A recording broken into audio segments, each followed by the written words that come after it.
There was a greedy guy, a spendthrift, a burden to his poor family. Things got ugly between this guy and Zhu Shiheng from the aristocratic family, and his Zhu killed his family. Wuji fell into an abyss of self-blaming and guilt, and after 5,000 years, he transformed into a renowned deity. However, he did not choose to ascend to godhood, but decides to go back to the world as an ordinary human and undo everything that he did wrong. To atone for his sins, Wuji gets sent back to May 2017. This time he promises himself that he will not let his family suffer. He goes back to his university dorm and opens his laptop to search for a way to earn quick money. Meanwhile, his roommates enter and ask Wuji to pay for their lunch. They try to blackmail Wuji, and if he doesn't give them money, they will reveal to the whole class that he is not really from a wealthy family and just acts as if he is. Wuji puts his laptop in bag and leaves, completely ignoring his roommates. He goes to a shop and tells his laptop for 800 bucks. Although his mother had worked hard to buy him this laptop, it was only worth 800 bucks now. In university, Wuji has been fooling around, enjoying the life of the rich, forcing his mother to give more money when broke. Then Wuji runs into a beautiful girl who is his little sister. In his previous life, his sister got dragged into his mess, and the pressure from Zhu Shiheng forced her into committing suicide.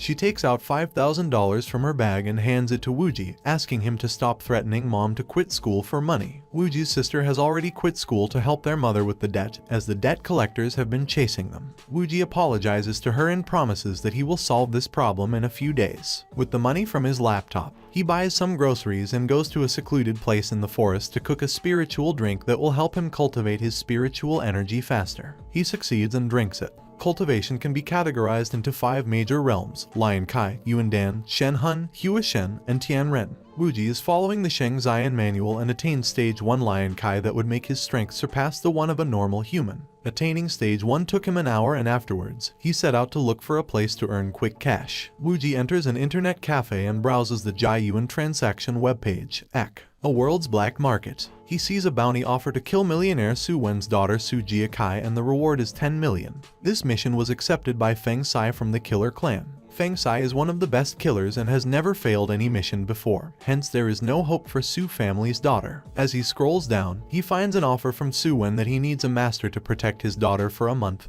and he will pay 20 million for it. However, no one accepted the offer, as no one wants to be killed by Feng Sai. Only a Wuzun could be useful, but the last Wuzun and Long San quitted. A Wuzun is the clan of strongest martial art users. Wuji accepts the offer. Wuji receives a call from Su Wen, and he asks to send someone to fetch him from this cyber cafe. Half an hour later, Wuji arrives at the Su mansion. Although Su Wen is surprised to see such a young guy daring to accept the mission, he is still relieved that someone accepted the job. He shares that he gave police a lead on illegal earnings of his business nemesis, and he is on the run currently. To get back at Su Wen, he posted this job. Even with all the guards hidden, Wuji notices their presence, which comes as a surprise to Su Wen. As they are going around the mansion, a maid comes to inform them about Master Lin's arrival. He is an old mid-rank martial artist, accompanied by Zhao Chan, his disciple, who is still a low rank. Lin shared that he would have come with more help, but everyone declined when they heard about Feng Sai. Lin is surprised to know that Wuji, a very young and unknown guy, has agreed to go against Feng Sai.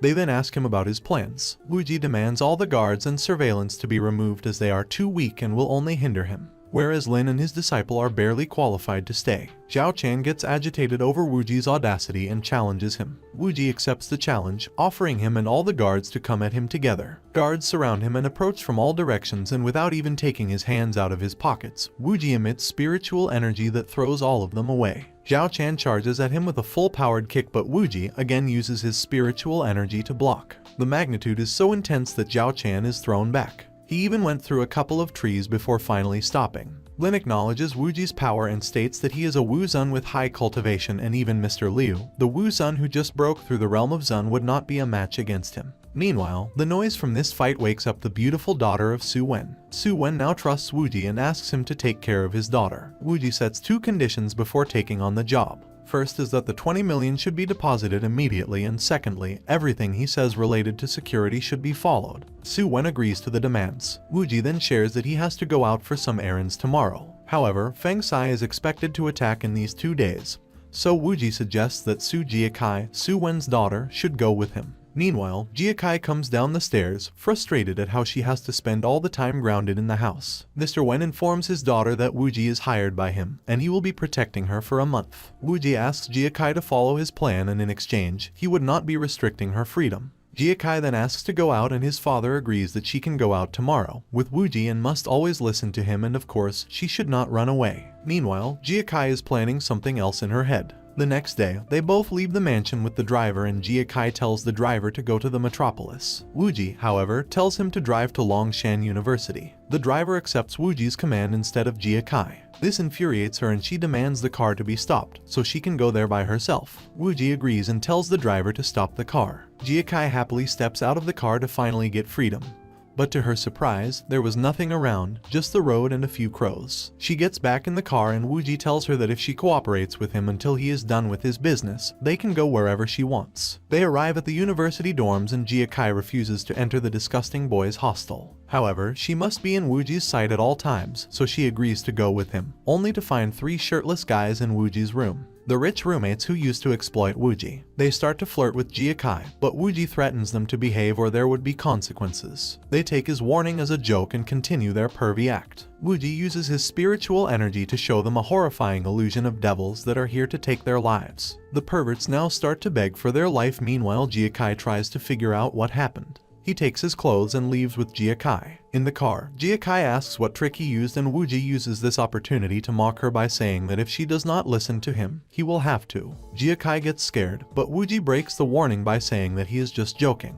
Jiakai is obviously annoyed. Wuji then calls his sister to ask her whereabouts and tells the driver to go to the address she gave him. They arrive at the place where Muzin, his sister, works. To their surprise, the place was a maid cafe. Wuji asks for his sister and the waitress tells him that she will be with him after she serves the order. Wuji sees Muzin carrying the order when someone smacks her from behind. This person is a rude customer who tells Muzin to come over. Wuji is infuriated at what he just saw. This rude customer is Sun Changren, the sole heir of Sun Properties Group. Muzin tells him that she has work to do, but he brings out an expensive ring and proposes Muzin. He tries to entice Muzin by saying that he knows about her financial troubles and her useless brother and that she can live a wealthy life as long as she is with him. Muzin rejects him in front of everyone. Feeling insulted, he picks up the glass of water and pours it on his pants. Then he calls the manager and tells him that his maid spilled over him and she should clean it up now. The manager gets angry at Muzin and raises his hand to hit her, but his hand is stopped midair by Wuji. Wuji casually throws him away as if he is not a person but an object. But in all fairness, he deserved it. Sun Changren intervenes and gets what he deserves, a smack that throws him to the ground. The egoistic sole heir of Sun Properties Group is on the floor and everyone looking down at him is quite satisfying. He tries to threaten Wuji, but seeing Su family's daughter beside him shocks him and he runs away. They leave the cafe with Muzin. Wuji inquires why she works here and she tells him that the pay was good. She did not get the chance to change, so Wuji asks Jiakai for a place where they could get her some clothes. Jiakai takes them to an elegant store and picks out a beautiful dress for her. Muzin refuses to buy it after seeing the price tag. But Jiakai assures her that her brother is rich enough to buy the whole store. She shares that Wuji is currently working as her bodyguard and the pay is very good. Muzin looks at her rich brother who has a smug on his face. Afterwards, Wuji tells Muzin that he has transferred $200,000 to her. She can keep some for herself and send the rest to mom. Muzin is surprised to see Wuji change like that and is happy that he has finally matured. He asks his sister to tell mom that he is sorry for everything he put her through. She tells him to say that to her himself. Muzin leaves and Jiakai asks for her compensation for cooperating. Wuji agrees to go wherever she wants for the rest of the day. They spend the whole day shopping and on their way back, Wuji senses something strange. A tree was cut down and used to block the road that leads back to Su Mansion. Wuji and the driver get out to inspect the situation. Shots are fired at them, but Wuji stops the bullets with his spiritual energy. This makes it clear that the enemy is about to ambush them. Using his powers, Wuji sends back the bullets in the direction they came from. The bullets go right through the heads of both the shooters. Jiakai steps out of the car to see what is going on. Suddenly, a hallucinating gas is released which makes Jiakai and driver fall unconscious. Wuji decides to have a little fun with attackers. Some masked men appear to finish the job by eliminating Jiakai. To their surprise, Wuji was still conscious and he hid himself, so all the attackers showed themselves. Wuji asks which organization these attackers belong to. Without answering, they charge at unarmed Wuji, but he slits their throats with a leaf. Yes, you heard it right, with a leaf. Wuji leaves one guy alive and asks again about their organization. The attacker realizes that they have failed and to prevent Wuji from gaining any intel, he brings out a poisonous pill and swallows it, killing himself on spot. Afterwards, Wuji blows the tree with a single attack, clearing their way. Jiakai and the driver are still lying unconscious. Wuji uses this opportunity to cast a spell at Jiakai.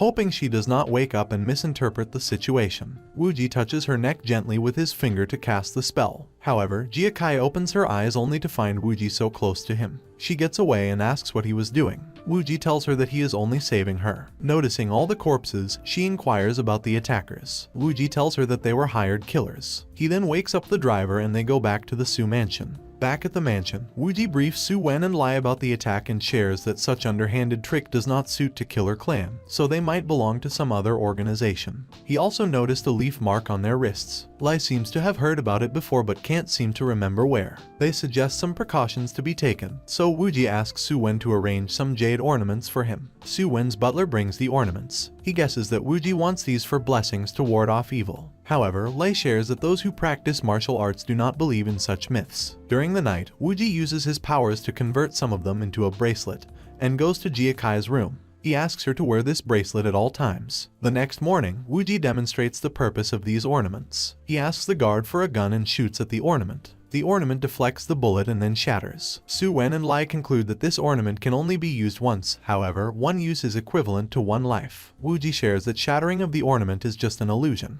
These ornaments are original products, so they can be used 4 to 5 times. The illusion is created to hint that it cannot be used again. Wooji tells Su Wen to keep one for him and Master Lai each and send the others to his mom and sister. For Jiakai, he had already handed her the ornament last night. Jiakai gets angry over Wooji continuously ordering him and decides that she would not wear it. Then she leaves the room to go outside but is stopped by her father, saying that it is dangerous outside. Wooji notices that she is not wearing the ornament. He asks Su Wen to let her go and states that he will accompany her. At the shopping mall, Jiakai requests Wooji to leave her alone, at least for one day, as she cannot enjoy with him following her all the time. Suddenly, she gets an idea and tells Wooji that she is going to the washroom. Of course, Wooji cannot follow her there, but he suspects that Jiakai is onto something. Jiakai attempts to escape by climbing through the opening in washroom. To her surprise, Wooji is already waiting for her there. She asks Wooji how did he get here. Wooji tells her that she should be worrying about something more important, which is how he is looking above at her while she is wearing a skirt. As Wooji is downstairs, she tries to use this opportunity to escape through the washroom's door. The extremely fast Wooji is already here too. As Wooji waits for her outside, a girl approaches him. This girl is Lai Yao, his high school classmate, and a very popular girl because of her adorable looks. In his previous life, Wooji had a huge crush on her. She asks if the girl peeking from the washroom is his girlfriend. Jiakai shouts that she is not. Lai Yao tells him that it's good that he changed himself for better and invites him to her birthday party that is within a few days. Wooji was delighted to get invited, but he kept his cool like a Chad. She then leaves and Wooji gets a call from the driver, who tells him that Jiakai stole the car's key and drove off. She does not even have a license. Wooji tells him not to worry and that he will handle the situation from here on. Jiakai had sneaked past him while he was having a nice talk with his crush. As Jiakai drives to her freedom, happy to be finally able to get rid of Wooji, she is stopped by cops. They tell her that they received a report on someone driving without a license, so she needs to show them her license. Wooji arrives at the scene too and tells her that she should not harm the reputation of female drivers like this. Jiakai is agitated at him for reporting her to police. 3 days later, Jiakai has still locked herself in her room. She figured that it is better to stay at home than to go out with Wooji. Wooji knocks at her door and Jiakai tells him to go away. Wooji insists that he needs her help with something. Someone who is already angry with you would never help you. Wooji knows that too, but the offer he brings is really tempting for Jiakai, so she agrees to help him. Wooji asks her to go with him to Lai Yao's birthday party and in exchange, he would not follow her during that time. Of course, Wooji has a plan. He would not do anything that would result in failure of his mission. They arrive at the party and are greeted by Lai Yao and his father Lai Hong, who is the chairman of Hong Hai Company. She introduces herself to Jiakai as Mu Lai's old classmate. In response, Jiakai introduces herself as Wooji's master. Wooji is then approached by Wu Ming, the narrow-minded, arrogant man who accused him of stealing his wallet in Wooji's previous life. Wooji faced countless problems after this humiliation. He mocks Wooji for pretending to act rich by wearing nice clothes. Jiakai is annoyed at his trash talk and suggests Wooji to go out for a walk, saying that there are so many noisy flies in here. Big W for Jiakai. Wu Ming feels insulted for being called a fly and is also surprised at seeing Wooji with such a pretty girl. A few moments later, Chairman of Sun's Real Estate arrives at the party with his son. His son is the same guy who harassed Wooji's sister and was beaten up afterwards. He wishes happy birthday to Lai Yao, and as he is famous for being a playboy, Lai Yao gets away from his as soon as she could. Sun Cheng-hen notices Wu-ji and decides to get back at him for what he did to him at the cafe. Meanwhile, Wu-ming approaches Cheng-hen and asks if he could be friends with him. Cheng-hen uses this opportunity and tells him to go and humiliate Wu-ji somehow. Wu-ming thinks of just the right plan that would humiliate Wu-ji. Meanwhile, Wu-ji is trying to convince Jia-kai to pay attention to her reputation and go a little slow on the food. Wu-ming calls out Wu-ji. Wu-ji slowly walks toward him and notices Sun Cheng-hen with him as well. Cheng-hen comes closer to him and then deliberately falls down while shouting that Wu-ji is attempting to steal his wallet. Then he starts to cry that Wu-ji beat him. Everyone gathers around, but Wu-ji remains calm and asks what they are trying to pull off. Wu-ming says that Wu-ji has been full of misconduct since high school, so it's no surprise that he has not changed. Lai Yao intervenes, saying that there must be a misunderstanding and Wu-ji cannot do such a thing. Meanwhile, Cheng-hen tries to sneak behind Wu-ji and put his watch in Wu-ji's pocket. However, Wu-ji notices him before he could do so. Wu-ji then pushes him back and Cheng-hen's father intervenes to punish the person who hit his son. Mr. Sun insists that Wu-ji should get on his knees and apologize to his son in front of everyone or else they will file a lawsuit against him. Wu-ji refuses and Jia-kai steps in, saying that why is everyone creating a fuss over a thing worth only a few hundred. She plays a higher card saying that she will sue Sun Group for defamation. Meanwhile, she apologizes to Wu-ji for not acting sooner, but the cake was too tasty to be left in middle. Mr. Sun has not seen Jia-kai before, so he does not know who she is. To him, she is just a girl who came with Wu-ji, so he asks his guards to throw them out. As they surround them, Wu-ji tells them that as long as he is here, they cannot even touch her. Cheng-hen tells Wu-ji to surrender. Little did he know that Wu-ji is the one who knocks. Wu-ji tells Jia-kai to step back and then releases an air of energy while using his martial arts skills to defeat all the guards in an instant. He gets closer to the Suns and Jia-kai shouts from behind to teach the old Sun a lesson too. Mr. Sun still confronts Wu-ji with arrogance, saying that even if he is great at martial arts, does not mean he could do anything to Mr. Sun. Before he could finish his sentence, a slap from Wu-ji threw him to the ground. Wu-ji then tells Cheng-hen that him not speaking should not be taken as an act of cowardice, so he better watch his actions in future. Cheng-hen and Wu-ming were still not shutting up, so Wu-ji approaches both of them, grabs their heads and makes them kiss each other. Yeah, if you think the worst he could do is beat them, you surely did not see this coming. Lai Yao's father asks Wu-ji to leave for now and that he will help him to ask for forgiveness from Mr. Sun. Lai Yao says that Wu-ming has already confessed, but her father tells him that he still should not have messed with the Sun family. Just then, the business magnate, Su Wen arrives. Lai Hong is surprised to see such an influential person at his party, and that person is being so respectful with Wu-ji. Meanwhile, Mr. Sun wakes up and tells Lai Hong to call the police and get Wu-ji locked up for at least 10 years. Surprisingly, he sees Su Wen in front of him. Su Wen tells him to let the matter go and that his daughter and her friends were just fooling with his son. Upon realizing that Jia-kai is Su Wen's daughter, Mr. Sundong apologizes to Wu-ji. This badass moment makes Wu-ji popular with all the girls at the party. This makes Jia-kai a bit jealous. Then Master Lai comes to Wu-ji and informs him that the men of Wu-meng want to meet with him. Wu-meng is the alliance of Huazia martial artist, appointed by the highest leadership of country to handle all matters of the Huazia martial arts. There he meets Bai Xishan, the white leader of 2nd divisions of Longshan Wu-meng. One of the guys tries to belittle Wu-ji by saying that he is only after the reward, but Xishan silences him, saying that he must have some skills. Xishan shares that they were informed about the bounty on Su Wen's daughter and that a young guy is protecting her, so they wanted to meet him in person. Xishan tells him that they will be protecting him from shadows. Wu-ji gets bored of the conversation and leaves. One of Wu-meng guys gets irritated at Wu-ji's arrogance, but Xishan calms him by saying that he should not care about Wu-ji, who only has little time left to live. Wu-ji then meets up with Lai Yao and gives her the birthday gift, a necklace made from the jade ornaments he asked for earlier. Wu-ji tells Yao to always wear it closely. Jia-kai sees Wu-ji handing his crush the ornament of her family and gets a bit angry. Yao then asks Wu-ji to come to the costume party they are having afterwards. Wu-ji dresses up as the biggest gamer in the anime world and the defeater of Aincrad, Kirito-kun.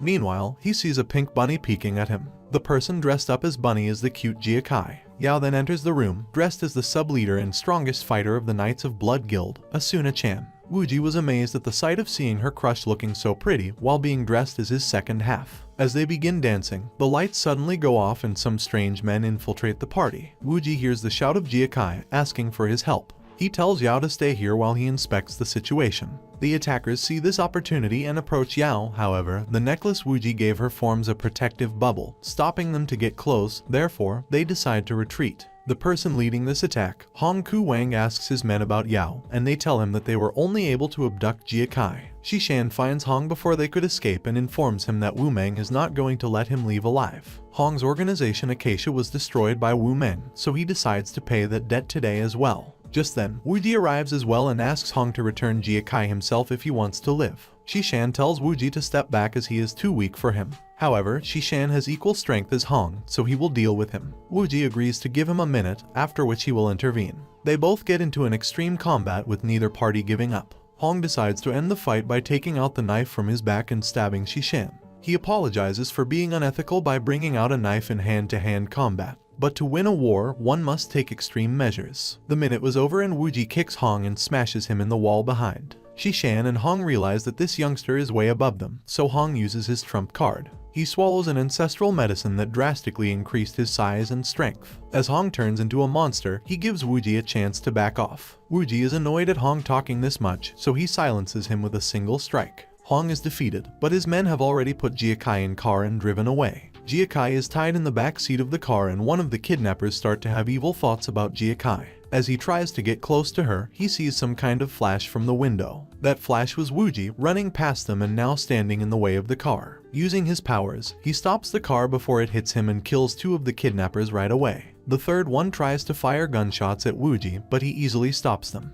He then brings out the semi-conscious Jia Kai and carries her to the hill near the river. He threatens Wuji to back off or he will throw Jia Kai in the water. Wuji is incredibly fast, so he does not pay much attention to his threat and charges at the guy. Seeing Wuji charging at him, he throws Jia Kai down the hill. Wuji using his courting death punch to kill the guy and then catches Jia Kai mid-air. Just a few centimeters above water, under the shiny starry sky, Wuji hugging Jia Kai was a really romantic moment. However, Jia Kai is not fully conscious, so she does not know who the person hugging her is. All she knows is that this person's arms are very warm. In this moment, Jia Kai falls in love with her savior, though she is still not familiar with her savior's identity. Back at Su Mansion, Wuji informs Su Wen that the attackers again killed themselves and they still don't have any clue. Meanwhile, Jia Kai wakes up and angrily pins Wuji down. She blames Wuji for being late to her rescue, although he made it in time. Wuji is a real genius. Even though he is single, he knows exactly how to deal with women. He simply agrees that it was his fault and promises to protect her next time. Wuji then asks her to get off him as they were currently in a very not so decent position. Su Wen informs Wuji that Sun family is here to see him. Both father and son apologize to Wuji and as compensation, they offer him a check for $10 million. Wuji tells them to put the check on table and warns Cheng Hen that if he ever tries to approach his sister, he will have to say goodbye to his life. Afterwards, Wuji realizes that Feng Sai might attack very soon, so he tries to cash the opportunity. He goes to the internet cafe and gets the news that Feng Sai has returned from abroad. Wuji posts a gambling offer on the black market. He writes that he is new to martial arts and Feng Sai is a butcher, still he would like to propose a bet on who will win among Wuji and Feng Sai. He gave the odds of 1 to 10 and himself invested $10 million he got from the Sun family. Master Lai tells Su Wen about the gamble Wuji posted and Su Wen asks Lai to put in $20 million on Wuji's win. Everyone else on the black market was voting for Feng Sai as he is an unbeaten assassin. After that, Wuji waits for Feng Sai to make his move. Jia Kai asks Wuji to let her go out so she could find the man who saved her life, the man who could fly, the man who is the most handsome and has the warmest arms. Jia Kai is clearly head over heels for her savior. Wuji refuses as he senses a strong killing intent nearby, indicating that Feng Sai is already in the premises. Wuji makes Jia Kai wear the jade bracelet he made.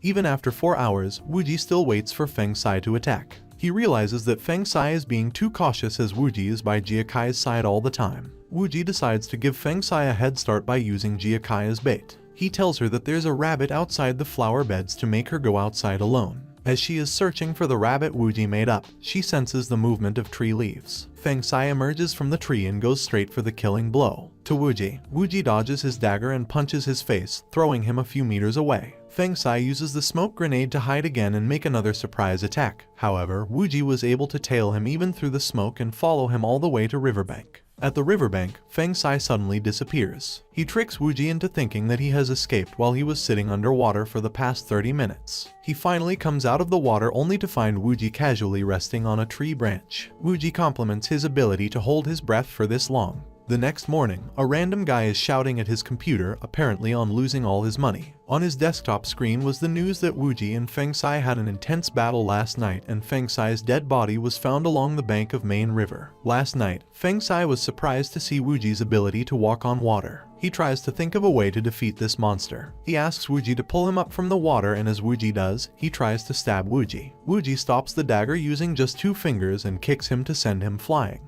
He then throws his dagger back at him, which pierces his head while he is in the air. The next morning, Jia gives Wuji the credit card that contains $50 million that Wuji won from the forum bet. Feng Sai is eliminated, and the mission is successful. Jia is now safe until Su Wen's nemesis finds another assassin, so Wuji decides to visit his mom and sister. On his way, the pretty girl sitting beside him dozed off while resting her head on his shoulder. This guy really made God happy to be reincarnated as such a lucky person. Wuji wakes her up, and before they could leave, they are ambushed by the bad guys who were searching for this girl. The girl's name is Yu Zio Tong, and the guys chasing her are after the elixir that Master Alchemist has prepared. She tells Wuji to run away, while she tries to hold off Wu Hong and his men. Wu Hong suspects that Tong has handed the elixir to him, and she does not want an innocent person to die because of her, so she tells him to run away. However, Wu Hong easily overpowers her and steals her elixir that she was carrying to heal her grandfather. Wuji is not a man who would let someone kill a girl, especially a pretty one, so he intervenes. However, Tong tells him to not come any closer as Wu Hong's eagle claw cannot be handled by ordinary people. She does not know that Wuji is the most unordinary person she will ever meet. 4 men, 4 punches, and Wuji knocks all of them out. Of course, Wu Hong was the leader, so he deserved special treatment. Therefore, Wuji blessed him with courting death punch. Badly injured Wu Hong asks Wuji if he is a Wu Zun, the one who was supposed to break through soon, Huang Fu Yun. Wuji denies and takes the elixir from his hand. Tong asks if she can have that medicine as it is very important to her. Wuji hands it over to her while saying that if it is that important, she should not store it in such a fragile container as it would easily break if she accidentally dropped it. Guess what? While handing it over, Wuji accidentally drops the medicine and breaks the container. Tong starts acting cute to make Wuji help her with his grandfather's condition. By acting cute, I mean really cute. Wuji is a kind-hearted person, so he doesn't mind taking a detour as long as he can help someone. Tong's brother Yu Zioxing picks them up from the station. She tells him about the elixir and how they lost it. At the hospital, the doctors inform her that there is nothing that can be done for her grandfather at this point. Her father, Yu Feng's brother, mocks them that they should have listened to him and not given such a great task to Tong. Tong tells her father that instead, she found a guy that might be able to save her grandfather. Her uncle bursts out in laughter as he could not believe that she brought someone from street to cure the old man. Wuji approaches the old man and uses his powers to determine the problems. Uncle gets triggered on Wuji touching his father without their permission. Wuji respectfully acknowledges his concern and throws him to the wall behind him. While everyone is thinking whether they should trust Wuji or not, Tong asks him if there is any solution. Wuji tells her that hurting him would work. A random stranger asks if he could physically assault an old man to cure him, not something you get to see every day. At this point, they have no other option than to comply. As Wuji begins his beating therapy, Uncle gets triggered again and charges at Wuji. Wuji gives a piece of beating to him too, throwing him back to the same spot at the wall. Wuji then beats the old man as if he gets $1 million for each hit. Old man then wakes up, feeling better than ever. Wuji's beating therapy worked, and as there is nothing more to do here, he decides to leave. Tong's father asks if they can help him with anything. They would be glad to. Wuji asks if they have any old herbs, preferably over 100 years old. He responds that they are very rare and the only one they had was consumed by old man. However, Yu Jia-ding promises to find them for him. They then send the driver to escort Wuji to his home. On his way, Wuji thinks of how his mother has been sacrificing herself for him, so this time, he will make sure that she lives in a large, luxurious house. Wuji is greeted by Mu Xin at the gate, and afterwards, they have a nice family dinner after so long. Wuji's mother tells him that he can ask her for money whenever he needs. Wuji notices the burn mark on her arm. This mark is from when Wuji was 8 years old and his mother was sick, so he tried to cook for her for the first time. However, the pot he was cooking in turned out to be too heavy for him. As he was about to fall, her mother saves him, but her arm gets a bit burnt. Wuji thinks of how he has always hurt her and apologizes to his mom. He then shares that he is earning quite well now and tomorrow he will pay off all their debts, then he will buy her a house. His mom is happy to finally see Wuji get mature. The next day, Wuji looks for an apartment. Meanwhile, Zhu Wenda, a rich product manager of Hong Hai Company, arrives at the same company in his expensive Ferrari with his gold digger girlfriend. The realtor shares that Zhongbin Flower Garden, the environment and transportation are all excellent of this building. Even before the opening of the market, they sold most of the apartments. Wooji asks for an apartment on higher floors, facing the sun, saying that price is not an issue for him. Meanwhile, Wenda and his girlfriend enter the building. The gold digger seems to recognize Wooji. This gold digger is Jume, who used to be Wooji's classmate back in junior high. She asks how Wooji is here to buy a house when his family is so poor. Wooji remembers that this girl used to manipulate him to ask for money from his mother so she could buy snacks or go to the movies. She used to treat Wooji like a dog. Wooji ignores her and hands his credit card to the agent to buy the suite. Wenda also asks the agent for a suite, but the agent tells him that only one suite is left and Wooji called for it first. Wenda proposes that he will pay half of the price up front, while Wooji states that he could pay the whole amount right now. Agent tries to make the transaction through his card, but it fails. Mei laughs and thinks that Wooji was just trying to put on a show. Wooji uses his mobile to transfer money as he might have reached the card limit. With that, Wooji bought the suite. Mei is devastated to lose to Wooji, so she manipulates Wenda to buy the suite, no matter what. Meanwhile, the sales manager arrives and greets Wenda. Wenda tells him about the situation and the manager assures him that he will get that suite for him from Wooji. He approaches Wooji and offers a 20% discount on all other apartments if he agrees to give this one up. Wooji refuses and the manager tries to pressurize him by saying that this building is the property of Yu family and they have the right to not sell this suite to him. Meanwhile, the owner, Mr. Yu Zioxing, was passing by when he saw Wooji. He comes over and greets Wooji respectfully. Wenda is shocked to see such a rich man being so respectful towards Wooji. Xing tells Wooji that he may not remember him, but he is Tong's brother who drove them from the station to the hospital. Wooji remembers and shares the little problem he is dealing with right now. Xing is infuriated with the manager and scolds him for not being respectful towards the greatest benefactor of his family. The manager tells him that Mr. Zhu Wenda asked him to make the suite available for him. Wenda tries to apologize, but Xing bans him from setting foot in any of the Yu premises. Wenda gets angry and slaps Mei as she was the reason behind his insult. Xing then apologizes to Wooji for the inconvenience. The next day, Wooji brings his mom and sister to their new home. His mom is surprised to see Wooji able to afford such an expensive place. Suddenly, a stranger knocks at their door and comes in. This boy is Chen Long, who lives just across the hall and is here to greet the new neighbors. He tries to get to know his neighbors and gets a little too friendly with Wooji's beautiful sister. Wooji takes him to the corner and warns him that if he tries to get over friendly with his sister, he will have to face the consequences. Long tries to clear up the misunderstanding that he is only here to let them know about the strange thing that happens in this building. He shares that in this building, there lives a ghost. Ever since Long moved in, he would feel cold breezes on his body and lightning flashes from the window, even when the sky is clear. One night, he was sleeping in his bed and suddenly, a woman hugged him from behind. He gets panicked, kicks her out of the bed and smashes her with the lamp from his bedside. Afterwards, he passed out. The next day, he was beaten up by a woman and some guys and forced to pay the medical fee. And the time he spent with that woman. Yup, not a ghost, this freak was just drunk. However, he proceeds that the next night, he wakes up from the sound of knocking at his window. At the window was a girl with long white hair, shouting to let her in. Since then, strange things like lights turning out, faucet turning on, cool air breezes started to happen to him. He tells Wooji that if this goes on, he plans to sell his apartment and move somewhere else. Wooji figures that if he is telling the truth, the ghost might cause trouble to his family, so he asks for the key to his room and tells him to come back tomorrow. He promises to deal with the ghost by then. At night, Wooji casually sits at Chen's bed to wait for the ghost and suddenly, a cloud starts to form near the ceiling and the ghost has actually appeared. The ghost tells Wooji to say goodbye to his legs and she did not have any and wants his. Wooji mocks her by saying that does he has the right shoes. Wooji then ignores the ghost and lays down to sleep. The ghost is angered by his arrogance and proceeds to attack. Wooji hits the ghost back with minimal power, which gives her a head bump. Ghost starts crying that even though she's just a ghost, Wooji should not hit a woman.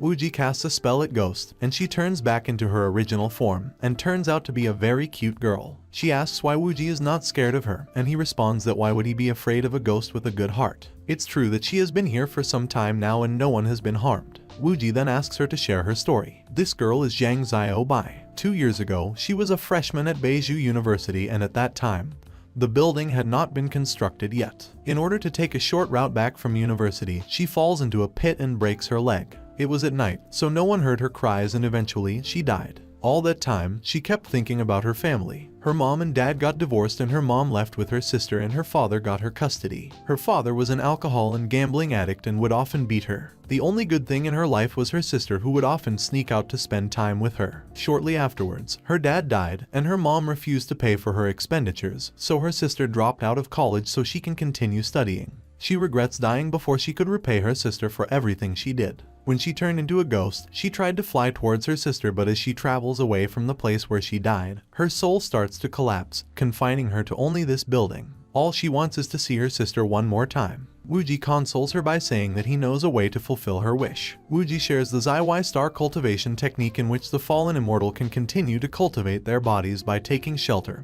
or by taking advantage of heaven and earth to restore their bodies. There is another way in which she can abandon her flesh and only reshape her soul. It is called ghost cultivation technique. Wuji tells her that he can not only transport her but also bring her back to life. Currently, she has low cultivation and her soul might fade away, so he teaches her a technique that will strengthen her soul. Once her soul is strong enough, she can reform her body. Although Wuji sets up a condition for helping her, he has not disclosed it to her yet, but he wants her to protect his family. Although she thought the condition would be more of a master-slave thing. He asks her to stand up and cast a spell that recovers her legs. Then he teaches her the cultivation technique and asks her to follow him, as he promised Chen that the ghost would leave his room. She asks if she could see her sister now, but Wuji responds that she is not ready yet, although she could write something for her, and he will make sure that the message is received. The next morning, Wuji gives Chen the good news that his apartment is ghost-free now. Wuji arrives at the famous Xuan Ming Zion where Xiao Bai's sister Zhang Xiao Qin works. This place is Beiju City's best and most expensive tea house. Wuji asks for Xiao Qin and gives her the letter. He tells her that this message was given to him a long time ago in an ambulance by a girl, but he forgot about it completely and only remembered it now. Xiao Qin recognizes her sister's handwriting and bursts into tears. The letter said, "If there's an afterlife, I would still like to be your sister." Meanwhile, the manager calls Xiao Qin to deal with the old men that are her frequent customer. Xiao Qin asks if someone else could take her place as she is in no condition to work right now. The manager insists that no one other than her can deal with those guys and they only prefer her tea, so she has to deal with them. Then she can leave. She tries to convince him to leave and Wuji steps in, saying that he could take her place, and that he has learned the mastery of making the perfect tea from Xiao Qin.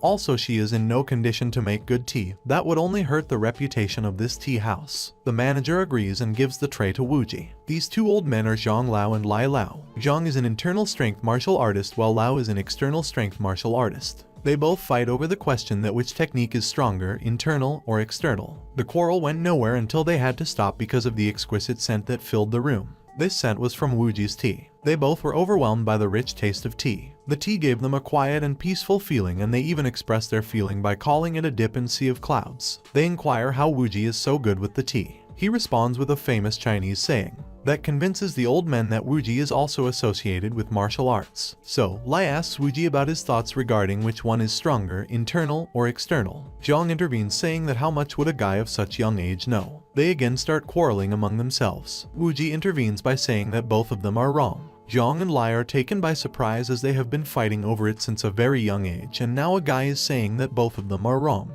Wuji shares that both methods have equal advantages and disadvantages. There are many martial art techniques and all of them serve a purpose, all of them lead to a single path. The path of eternity. He asks why they haven't considered learning both. Zhang responds that many cultivators have tried it, but no one could master both, so eventually, the cultivators stopped trying. Wuji indicates that this is how the strong one belittles those who oppose them. Then he decides to show old men something new. He uses his power to control the leaf and cut down the table in front of them. This was the internal strength. Then Wuji penetrates the table with a wooden teaspoon. This is the external strength. Shocked at seeing such a strong being in front of them, the old men start apologizing for quarreling in front of him. Humble Wuji tells them that he only wanted to show that practicing both methods simultaneously is possible. They ask for Wuji's name and then Zhang proposes to gift this tea house to Wuji. He declined, saying that he was only covering for someone he knows, Xiao Qin. The manager outside is still worried if Wuji can handle those two. Wuji comes out and tell him that the customers are satisfied,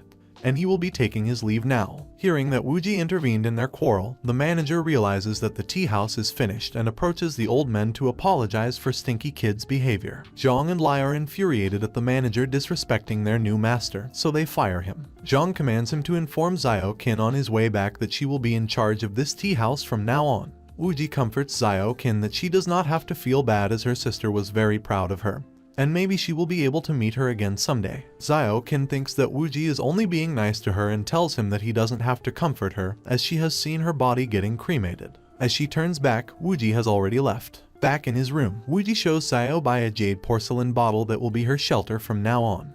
Wuji immediately tells her to go into the bottle before his sister sees her. Muzin tells him that Yu Xiaoxing was looking for him and he left a message that he found a medicine Wuji asked for. Wuji tells Xiao Bai to not come out as he leaves to seek Xingyu. Xing hands over the old ginseng to Wuji and tells him they have sent people to look for more throughout Huazia and will get to him as soon as they find any. Wuji thanks him, but Xing says that it's the least they could do for the savior of their family head. Still, Wuji tells him that he would not accept the other herbs for free. Xing then invites Wuji to his grandfather's 65th birthday party, which is due in 3 days. Wuji promises that he will be there. In his room at night, Wuji begins the cultivation and eats the ginseng. A 100-year-old herb cannot be consumed by a mortal, but Wuji, who has risen to the highest immortality, can. Xiao Bai comes out of the bottle and asks why Wuji is consuming a ginseng.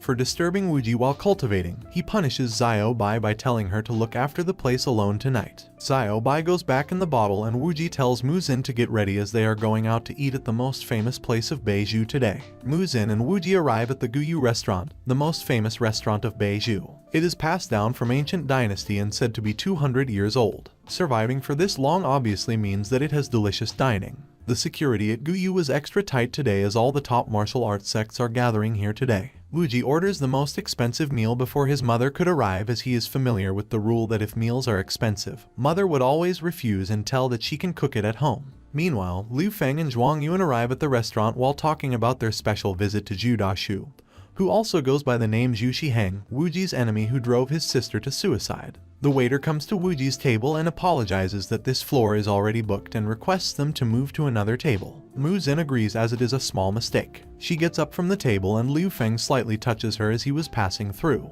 He then starts flirting with her and asks what family do they belong to, as he has never seen her before. Wuji intervenes by saying that they are just ordinary people who are in the wrong seat. Meanwhile, Wu Kaiming arrives, who is a 22 years old, mid-level martial artist. He is the one hosting dinner for the younger generations of major families in Beiju. He suggests that now that they are here, they might as well join them. Kaiming has already broken through the mid-level and will soon be upranked. Liu Feng still hasn't got Muzin's name, so he hands out his business card to her and tells her to call him when she is free. Wuji takes the card from his hand and asks him to hold it for her. Liu Feng has enough of Wuji's mockery and yells at him. In such a royal restaurant, Wuji decides to respond to him in an exquisite way, with a courting punch. He really had it coming when he touched Muzin. He gets banged into the wall behind and Wuji announces that their surname is Mu and no one gets close to his sister. Muzin is impressed to see how strong her brother is. At this point, Jiakai's assumption from earlier seems to be correct that Wuji is a Siskin. He is just overprotective because of what happened in his previous life. The guy with Kaiming asks if they are a relative of Mu Han Han,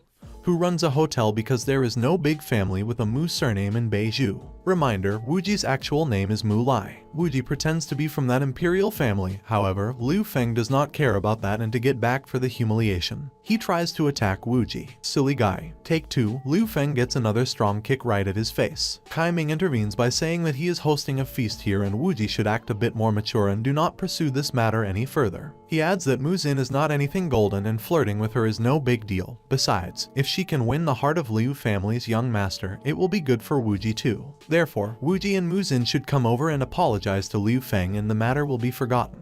Wuji smirks and gives him a beautiful reply with the F word. Everyone is shocked at Wuji's audacity. Kaiming gets triggered and tells Wuji that he shall face the consequences now. As he gets ready to attack Wuji, Wuji tells him that if Kaiming manages to defeat him, he will leave the martial arts world in Beiju. Kaiming rushes towards Wuji but is stopped by a surprise attack. This attack was from Yu family's young master, Yu Xiao Tong. Kaiming is surprised to see Tong here and asks why she is not at home, tending to her sick grandfather. Tong and Qing disclose that their grandfather is all good and in fact, he is going to celebrate his 65th birthday party the day after tomorrow too. As he invited all the young masters of Beiju, Zhang and Tong have every right to be here. Kaiming is surprised to know that their grandfather is not ill anymore, as his father Wu Hong personally ambushed them and witnessed the medicine getting destroyed in subway. Kaiming tries to keep himself calm and congratulates them on their grandfather's recovery. He then asks that if they are here to join, why did she attack him? Tong discloses that she attacked him to save him from Wuji. Wuji is the same guy who beat his father to death on subway. Everyone is shocked that a guy with such strong eagle claw was defeated by this young boy. Kaiming cannot believe it. Xing confirms that Wu Hong was indeed beaten up by Wuji and he is still afraid of him, so he should not mess with him.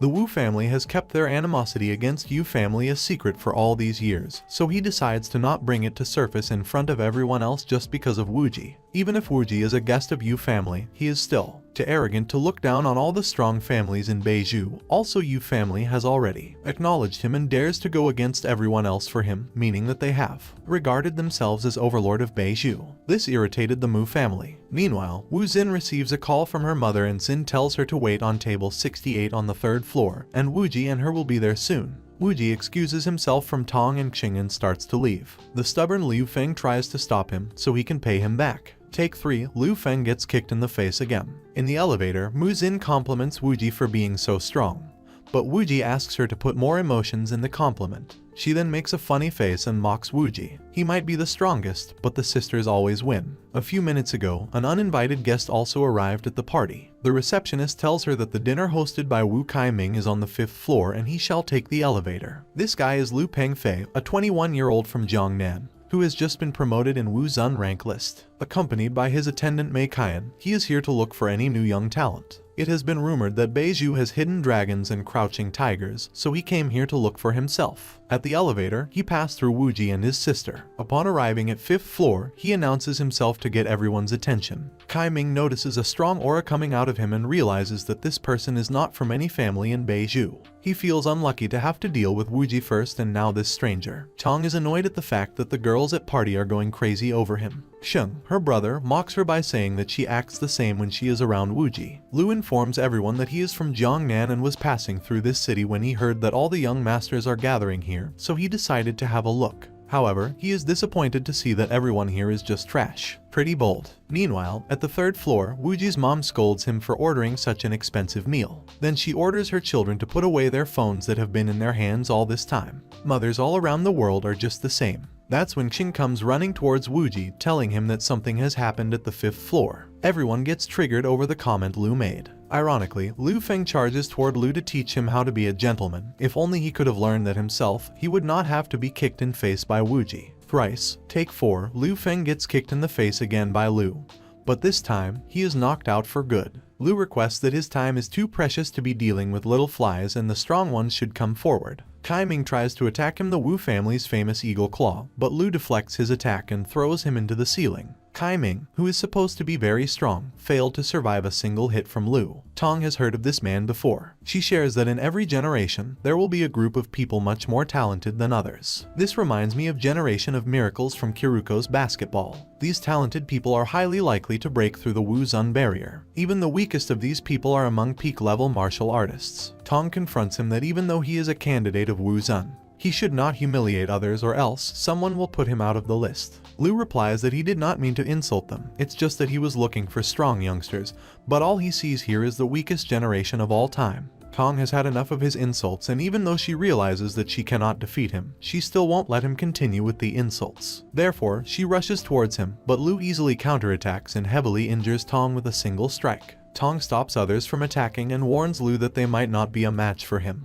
But her brother would be here soon with Wuji, the guy who can easily take him down. Everyone is surprised to hear that there is someone in Beiju who can defeat him. Just then, Xing arrives with our Opus hero. Xing gives her injured sister a pill, so her injuries are cured. Meanwhile, Wuji tells Lu that he shouldn't have made such a bold statement about the young masters in Beiju. Lu asks if Wuji really is that powerful to make him take back his words. Wuji proposes a simple challenge. He tells Lu that if he makes Wuji take even a step backwards, he wins. Lu gets triggered over this belittling mockery and charges at him with full power, apologizing in advance if Wuji fails to survive the attack. Wuji is surprised when Lu comes at him with a very strong snake shadow palm. However, it does not matter to him because the result will still be the same. Wuji punches him back and sends him flying, defeating him with a single punch. Lu admits defeat and tells his uncle Mei, the attender, that he still has a long way to go. He shares that he once met a very strong bald man who could destroy the earth with a single punch. Yes, you guessed right, he is referring to Saitama from One Punch Man.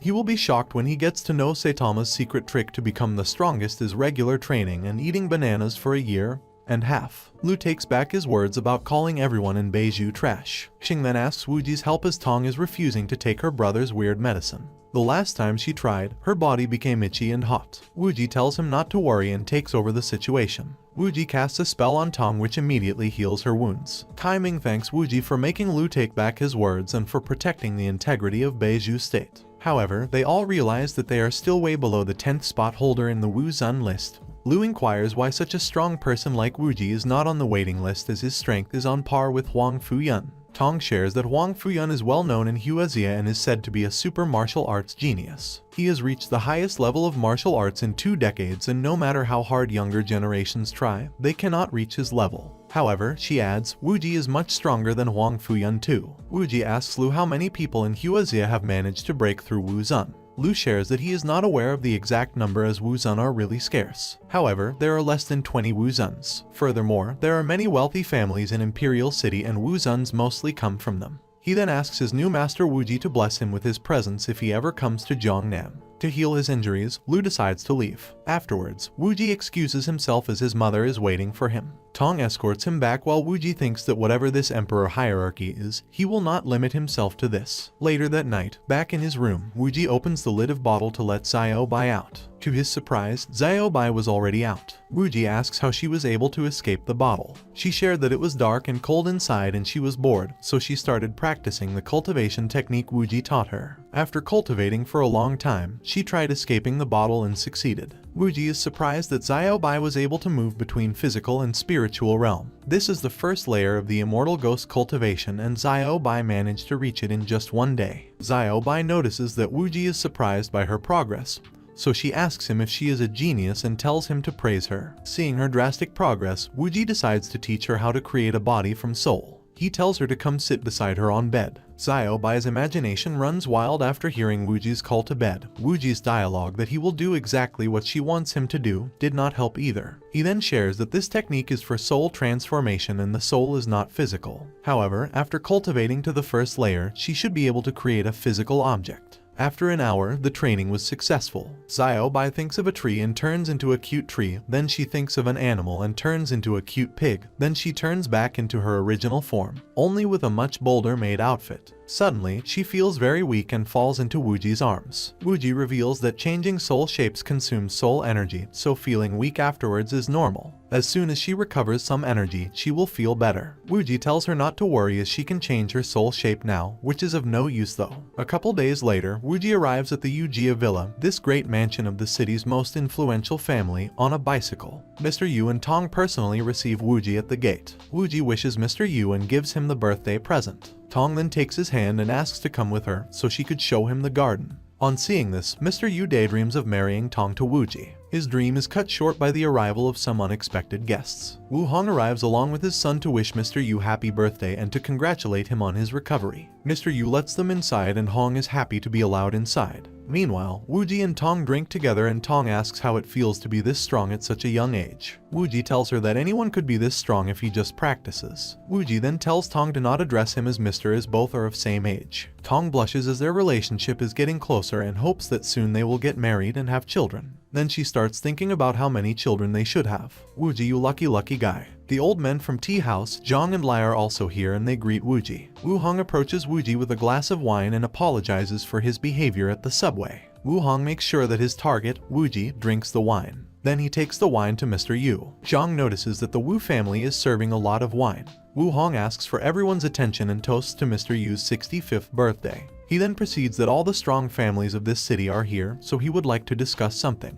All of China knows that Beiju City is weak. Even the whole province of Jinju is not ranked on the Wuzun candidate list. Recently, number 10th of Wuzun waiting list visited them and they were scolded because of how weak the Beiju warriors are. He is talking about Lu Pengfei. Wu Hong points out that since the last decade, the young ones are becoming weaker. What is the reason? He asks Kai Ming in front of everyone. Kai Ming answers that it is because Beiju does not have someone to lead them and make them stronger. What they need is a leader. Wu Hong continues that Wu family has been in Beiju for many years and they cannot stand to see the city torn apart. Therefore, they must take the lead. The Wu family will lead Beiju to greatness and grow stronger. Tong protests that who gives them the right to choose themselves as the leader. The other guests at party start to vouch for Wu family and that they should be the ones to lead. Mr. Yu is informed that some members of the Yu family were bought by Wu Hong. Mr. Yu is agitated over how the Wu family is repaying his kindness. Wu Hong adds that Yu family is falling apart. Mr. Yu shuts Wu Hong up with a nice strong slap on his face. Mr. Yu knows that Wu Hong is not smart enough to do something and it must be Wu Ba Kai, so he asks him to reveal himself. The head of Wu family reveals himself and tells the old man that Yu family is dying while they stand strong, so obviously people will support them. Mr. Yu Jia gets annoyed and tries to fight Wu Ba Kai. However, all his strength is gone. Bakai has already poisoned everyone beforehand through the wine. Yu-Jia tries to figure out how they were able to get the poisoned wine inside, even with tight security. That's when Yu-Jia's son reveals that it was him. This is the same guy that was beaten up by Wu-Ji in the hospital. He claims that with the old man gone, he will be the new head of the family. Kai Ming then takes out the knife to stab Wu-Ji, who was also poisoned. Yu-Jia tells Bakai to leave his precious guest Wu-Ji out of their personal fight, otherwise he will kill the whole Wu family. Bakai laughs at the death threat from a poisoned old man who is already on his knees. Meanwhile, Kai Ming walks closer to Wu-Ji. Bakai mocks Yu-Jia, who thinks Wu-Ji is a Wu-Zun, as the most powerful person in China is Huang Fu-Yun, and he too is one step behind the Wu-Zun realm. If he was really a Wu-Zun, what would he be doing in the Yu mansion? Bakai asks one of the guys who witnessed Wu-Ji's power at the Gu-Yu restaurant. That guy testifies that Wu-Ji is not a Wu-Zun, however, he is on par with Huang Fu-Yun. Yu-Jia apologizes to Wu-Ji for dragging him to this mess. Bakai gives the green signal to Kai Ming to revenge the humiliation from the day at restaurant. He tries to stab Wu-Ji, but Wu-Ji blocks his attack, takes the knife from his hand and pierces it through Kai Ming's hand. They really thought they were onto something, silly Wu family. Wu Hong charges at Wu-Ji, but with a single kick, Wu-Ji sends him flying. Even though Wu Bakai had gathered everyone to gang up on a poisoned Wu-Ji, seeing Wu-Ji's power even after being poisoned, they all backed out. Wu Bakai, who himself is on the peak of Wu Zhai realm, which is a bit lower than Wu Zun realm, steps in himself to deal with Wu-Ji. Wu-Ji's single attack sends him flying through the wall. The mastermind Wu Bakai is then seen hanging at the tree branch, unconscious. So much for Wu Zhai realm. Everyone is surprised to see Bakai thrown off like that. Yu-Jia asks whether he was really poisoned, and Wu-Ji replies that he was, but he expelled the poison earlier. Xing teases his sister by saying that he is really calm when Wu-Ji is around, unlike usual when she is all noisy. They acquire the antidote for poison from Wu Bakai's coat, and Yu-Jia announces that he is the one holding the antidote. Does everyone still want to follow Bakai? They all swear allegiance to Yu family, and Jia Yu asks his men to split the antidote among all the guests. He then thanks Wu-Ji for saving his family and requests Wu-Ji to lead them. Wu-Ji shares that he would be doing a lot more stuff in future and may be gone for some times, so do they really want to follow such a person? Yu-Jia swears allegiance to Wu-Ji and announces that Wu-Ji's decision will be absolute and the whole Yu family will follow him. Yu-Jia then continues the alliance topic which Wu Hong started. Yu-Jia proposes that Yu family should lead the alliance, and unlike Wu clan, they will give importance to all the families, and they will only lead if they get a majority of votes from all the family head. With voting, will a leader be selected. For youngsters of Beiju to improve, the Yu family will hand out a few martial arts manuals. Zhang and Lai clan leaders, the old men from Tea House, immediately agree to join the alliance. Soon all the families agreed to join. Tong gets overexcited and vouches for Wu-Ji too. Xing teases her that she should make a move on him now, and Tong gets all red upon hearing the suggestion. Wu-Ji is reluctant to accept the offer as he is not good at management, and he thinks that the alliance should be led by someone else. He was barely okay with Yu family following him, but leading whole Beiju city is too much for him. Yu-Jia tries to convince him with sweet words. They all kept buttering him that he is the strongest, etc., and they are right.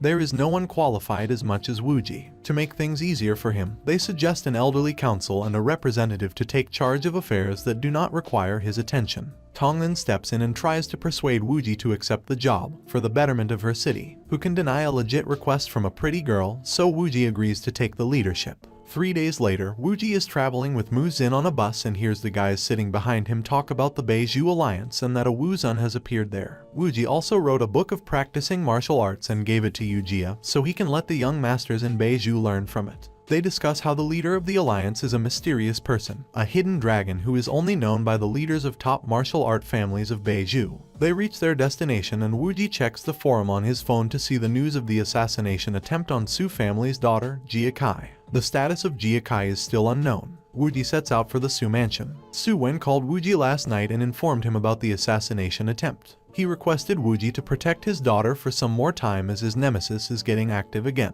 Wu-Ji informs him that it's alright for him, but his month's leave is about to finish, and he will have to go back to university. Jia Kai gets excited on seeing Wu-Ji back and jumps on him. Yes, Jia Kai is finally back. The leader of 2nd Division of Wu Meng clan is also here, as Wu-Ji asked him to protect Jia Kai and Lai Yao while he was gone. He informs Wu-Ji that after he left, the He-Huan faction went on a rampage and there were many cases of young girls going missing reported. The missing girls were also of Jia Kai's age, so they were waiting on guard here for an ambush. For Lai Yao, there were some attacks on her, but something she was wearing protected her from being attacked by He-Huan faction. That something was the jade necklace Wu-Ji gifted her. Wu-Ji thanks them for their hard work and takes charge from here on. He then asks Wuji if he met with the new Wuzun that appeared in Beiju, as Wuji was also in Beiju. Wuji informs him that it was not someone else but Wuji himself. Jia then scolds Wuji for leaving her for this long as she was confined in the house all this while. They kept her in the house by telling scary martial arts stories, which was Wuji's suggestion. Su Wen shares that with Yi Huan, faction and chaos, he is going to transfer Jia to Yongsun's best university, and if Wuji is okay with it, he would like him to be transferred in that university too. That way, he will be able to protect Jia in university too. Wuji is happy to be able to attend the city's best university, and he agrees instantly. Everything is possible if you have enough money. He then shares that the head of Liu family, Liu Wusheng, is celebrating the success of Huang Fuyun and he is planning to go there tomorrow. If Wuji is okay with it, he would like him to come along. Jia says that she is going, so Wuji agrees to go too. The next day, they arrive at the Liu mansion. Master Lai tells Wuji that everyone here is just an idiot as Huang Fuyun is no more a genius than Wuji. He asks Wuji why he has not made it public, even though he has been a Wuzun way before him. Wuji shares that he is not interested in fame, and Jia adds that it's not about interest, but he just finds fame to be troublesome. Su Wen asks Wuji to sit down, but Wuji wants to remain low-key, so he just stands behind with Jia. Liu Wusheng arrives with two of his attendants. One of the attendants makes Jia uncomfortable with his predatory stares. Wuji gives him back a threatening stare. Meanwhile, Liu Wusheng thanks everyone for coming. A young guy presents two ancient jade Buddhas to Wusheng on behalf of Zhang Jingjiang family to congratulate the 68 years old Wusheng for breaking through to Wuzun. This guy, Zhang Nu Liu, is number 7 on Wuzun's waiting list. Wusheng asks Nu Liu about his grandfather, who is Sheng's senior. Ni shares that he is healthy and tells that when Wusheng met him the last time, he stated after he left that Wusheng will become a Wuzun. Wusheng shares that his future potential is limited, so everything will depend on the future generations. Su Wen compliments Wusheng that he has earned a lot of respect ever since he started practicing martial arts. Meanwhile, Jia asks Wuji if it is true what Wusheng said about his limited potential. Wuji replies that his potential is not limited, but his current state prohibits him from advancing any further. Nu Liu heard that and shouted at Wuji and Jia for criticizing Wusheng. Nu Liu tells everyone that these two were saying that Wusheng has run out of oil. Su Wen tries to calm him down and asks for forgiveness if they have offended him. Jia says that they did not say anything like that and Nu Liu is overreacting and straying everyone from the truth. Wuji tells Nu Liu to take back his lying words. Nu Liu is angered over the fact that not even the head of Su family talks to him like that, yet just a bodyguard is being so arrogant and looking down at him. He attacks Wuji, but the inner strength of Wuji weakened Nu Liu's attack and a slight kick pushes him back. Wusheng realizes that Wuji is not an ordinary person. Nu Liu could not believe that a bodyguard pushed him back, so he rushed again towards Wuji. Wuji dodged his kick and punched him, slamming him into the back wall. Everyone is surprised to see the 7th person on waitlist of Wuzun to be overpowered this easily. Wusheng stops the fight and asks for the name of this boy with such great strength at a very young age. Wuji answers and Nu asks if he is the one who killed the number 1 assassin, Feng Sai. Wuji nods. Feng Sai was once called the king of killers and it is rumored that he was even able to kill a Wuzun, yet he was killed by Wuji. What would they do if they get to know how easy it was for Wuji to kill Feng Sai, and he is much stronger now too. Wuji then clears up the misunderstanding that he did not slander Wusheng. He only said that he cannot progress anymore. Wusheng asks how Wuji came to this conclusion, and Wuji replies that Wusheng has been stuck at the peak of senior martial artist for many years and he did not break through the Wuzun realm. Naturally, instead he relied on his perseverance to force a breakthrough. This forced breakthrough took a toll on his body, blocking his meridian. A meridian is the pathway of flow of energy in body. This deformed his root bones, and because of his old age, he would not be able to break through again. Wusheng testifies that every word Wuji said is correct and asks if his potential is really limited.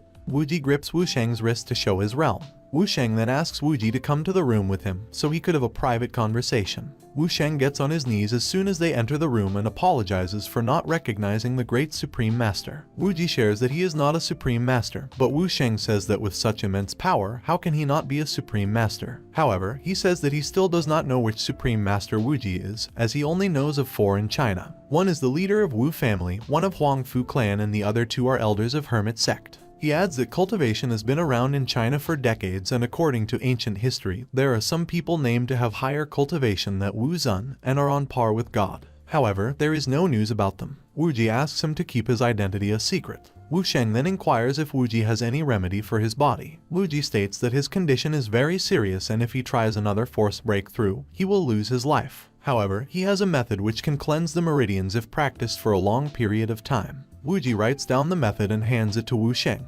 Meanwhile, Jia tries to find the toilet on her own and the creepy guy who was staring at her begins following her. However, Jia comes across the room and finds Wu Sheng kneeling to Wuji. She tells him about the person following her and Wuji makes him go away. Wu Sheng then invites Wuji to have lunch with him, but Wuji declines, saying that he came with Su Wen, so he should eat with him. As a result, Wu Sheng invites everyone for lunch. At lunch, he gave Wuji and Su Wen special treatment and even toasted to them while Jia enjoyed the embarrassed and angry face of Nu Liu. Wuji tells her to not talk badly about anyone, especially so loudly. But Jia replies that she is just being honest in front of him. That is much better than talking bad behind anyone's back. Su Wen tells her to stop troubling Wuji, as he is only allowing her to go to university because Wuji agreed to go with her. Next day, Wuji, Jia and another transfer student are introduced to their classmates. No surprise that the guys went crazy over Jia and the girls over Wuji. The teacher asks them to choose their seats. A girl waves at Wuji and calls him over to sit with her. This girl is none other than Wuji's crush Lai Yao. Transferring to a big university and getting in the same class as his crush, talk about luck. Wuji agrees to sit with her, while jealous Jia makes the other transfer student sit with her. In an instant, Wuji became the enemy of all the boys in class for getting so close to their university goddess. Apparently, there is a Zhu Xiaodong in finance department who is chasing Yao these days, and because of his influence, no one else dares to come near her. She asks Wuji where he has been all this time. He shares that he went back to his family in Beiju. He inquires about the attacks on her, but she tells him that the people of Wumeng were secretly protecting her, and even if anyone got through, Wuji's pendant never failed her. Wuji told her before that he is doing this for her because he owes her, so she asks what he meant by that, as she did not do any favors to him. In Wuji's previous life, he was once reduced to the state of beggar, and the only one to help him in this state was Lai Yao. However, because she helped him, she was brutally assaulted by Zhu Shiheng. She couldn't endure the humiliation, so she too committed suicide. Therefore, Wuji tells her again that if there is anything that troubles her, feel free to let him know. Jia is still getting jealous in the background. After class, Yao offers them to show around the university, but jealous Jia refuses and leaves with the other transfer student. Wuji tells her to not mind Jia as she acts childish sometimes. Yao then suggests that they should visit the gym first. However, they were interrupted by two guys. One of the guys is their classmate, and the guy in front asks Yao, in a strange manner, if this guy, Wuji, is her friend. This meddler is Zhu Xiaodong, the influential guy who is after Lai Yao. And that's how the first part of this manhwa ends. Well guys, if you like this video and you want a second part, comment below with the word part 2. Also subscribe to the channel, hit the bell and like the video. But most important, leave a comment. Until the next video.